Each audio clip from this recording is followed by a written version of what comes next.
Hello, this is Caben. I'm going to be reading starting chapter 2 of The Great Gatsby, 5 pages.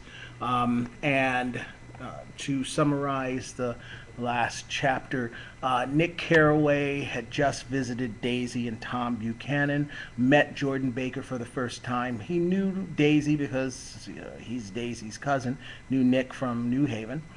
Found out that they're both kind of restless, irritable, and discontent. Tom has an affair going on. Daisy knows of the affair. Daisy lives with a constant state of world-weary malaise, as does Jordan Baker. They're basically finding out that rich people, for the most part, are existentially just as unhappy as poor people, just with more money.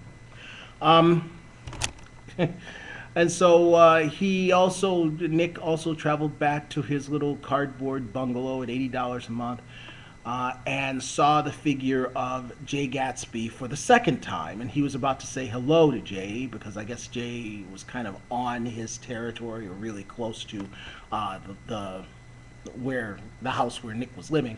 But before he could say anything, Jay Gatsby had disappeared. All right, chapter 2. About halfway between West Egg and New York, the motor road hastily joins the railroad and runs beside it for a quarter-mile or so as to shrink away from a certain desolate area of land. This is the Valley of Ashes, a fantastic farm where ashes grow like wheat into ridges and hills and grotesque gardens, where ashes take the forms of houses and chimneys and rising smoke, and finally, with a transcendent effort of men who move dimly and already crumbling through the powdery air. Occasionally, a line of gray cars crawls along an invisible track, gives out a ghastly creak, and comes to rest. And immediately the ash-gray men swarm up with leaden spades and stir up an impenetrable cloud which screens their obscure operations from your sight. But above the gray land and the spasms of bleak dust which drift endlessly over it, you perceive, after a moment, the eyes of Dr. T.J. Eckelberg. The eyes of Dr. T.J. Eckelberg are blue and gigantic. Their retinas are 1 yard high.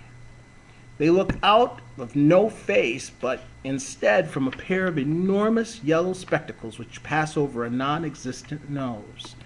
Evidently some wild wag of an oculist set them there to fatten his practice in the borough of Queens, and then sank down himself into eternal blindness or forgot them and moved away. But his eyes, dimmed a little by many paintless days under sun and rain, brood on over the solemn dumping ground. The Valley of Ashes is bounded on one side by a small, foul river, and when the drawbridge is up to let barges through, the passengers on waiting trains can stare at the dismal scene for as long as half an hour. There's always a halt there of at least a minute, and it was because of this that I first met Tom Buchanan's mistress. The fact that he had one was insisted upon wherever he was known.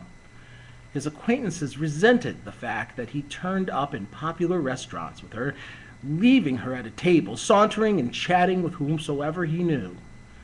Though I was curious to see her, I had no desire to meet her, but I did. I went up to New York with Tom on the train one afternoon, and when we stopped by the ash heaps, he jumped to his feet and, taking hold of my elbow, literally forced me to get off the car. "We're getting off," he insisted. "I want you to meet my girl." I think he tanked up a good deal at luncheon, and his determination to have my company bordered on violence. The supercilious assumption was that on Sunday afternoon I had nothing better to do.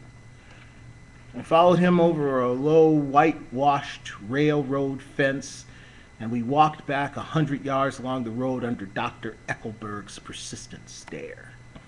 The only building in sight was a small block of yellow brick sitting on the edge of the wasteland, a sort of compact Main Street ministering to it and contiguously to absolutely nothing.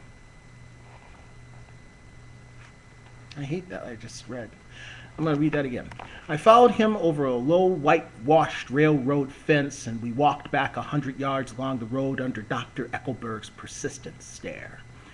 The only building in sight was a small block of yellow brick sitting on the edge of the wasteland, a sort of compact main street ministering to it and contiguous to absolutely nothing. One of the 3 shops it contained was for rent, and another was an all-night restaurant approached by a trail of ashes. The third was a garage. Repairs. George B. Wilson, cars, bought and sold.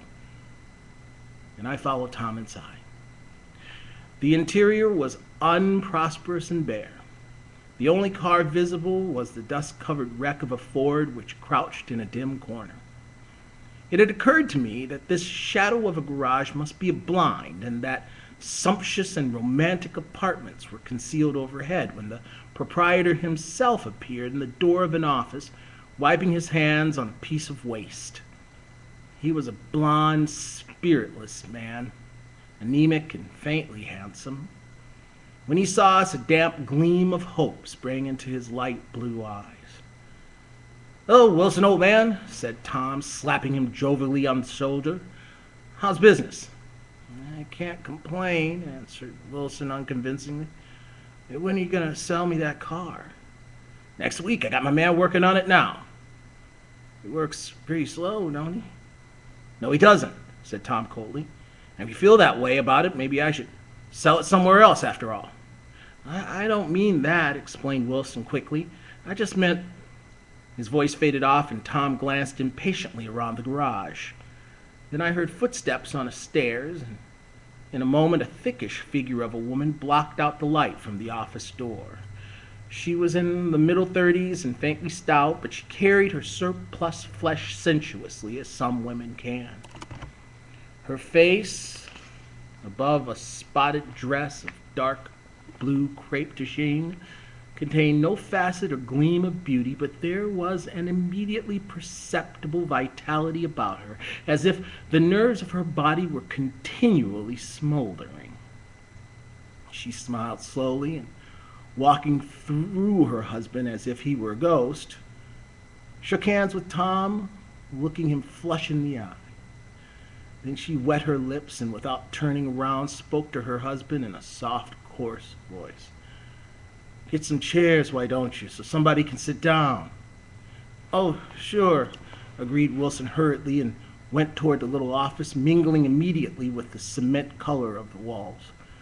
A white ashen dust veiled his dark suit and his pale hair as it veiled everything in the vicinity, except his wife, who moved closer to Tom. "I want to see," said Tom intently. "Get on the next train."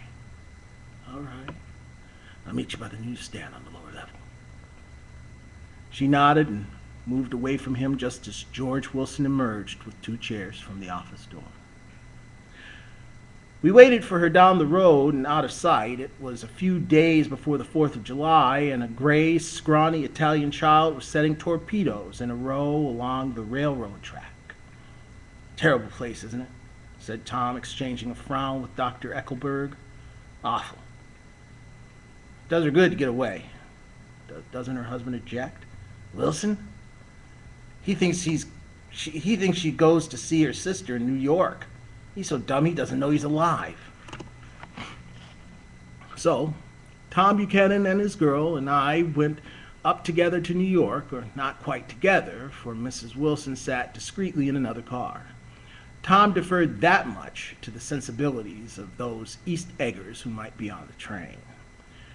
She had changed her dress to a brown-figured muslin which stretched tight over her rather wide hips as Tom helped her to the platform in New York.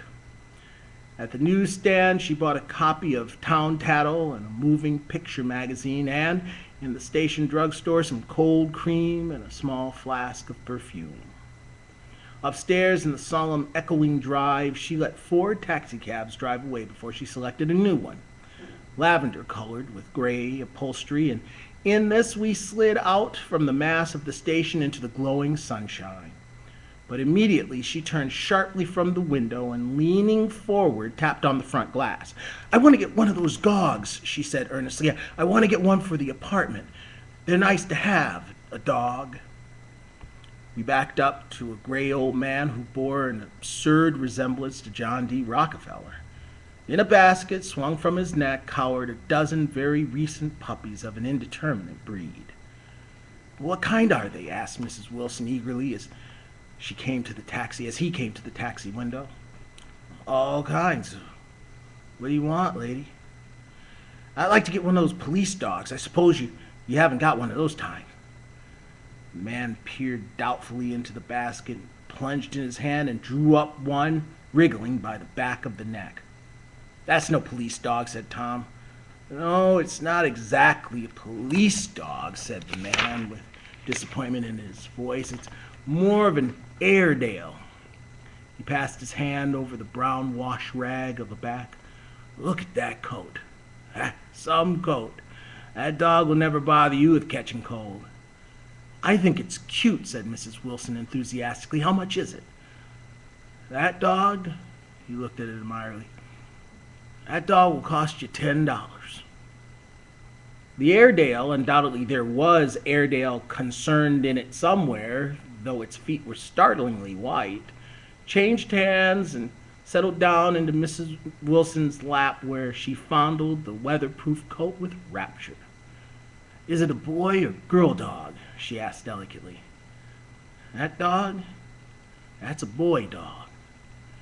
"It's a bitch," said Tom decisively. "Here's your money. Go buy 10 more dogs with it." We drove over to Fifth Avenue, so warm and soft, almost pastoral, on the summer Sunday afternoon that I wouldn't have been surprised to see a great flock of white sheep turn the corner. "Hold on," I said. I have to leave you here." No, you don't," interposed Tom quickly. "Myrtle'll be hurt if you don't come up to the apartment. Won't you, Myrtle?" "Come on," she said. "I'll telephone my sister Catherine. She's said to be very beautiful by people who ought to know." "Well, I'd like to," but we went on, cutting back again over the park toward the West Hundreds. At 158th Street, the cab stopped at one slice in a long white cake of apartment houses. Throwing a regal homecoming glance around the neighborhood, Mrs. Wilson gathered up her dog and her other purchases and went haughtily in. That's it for now.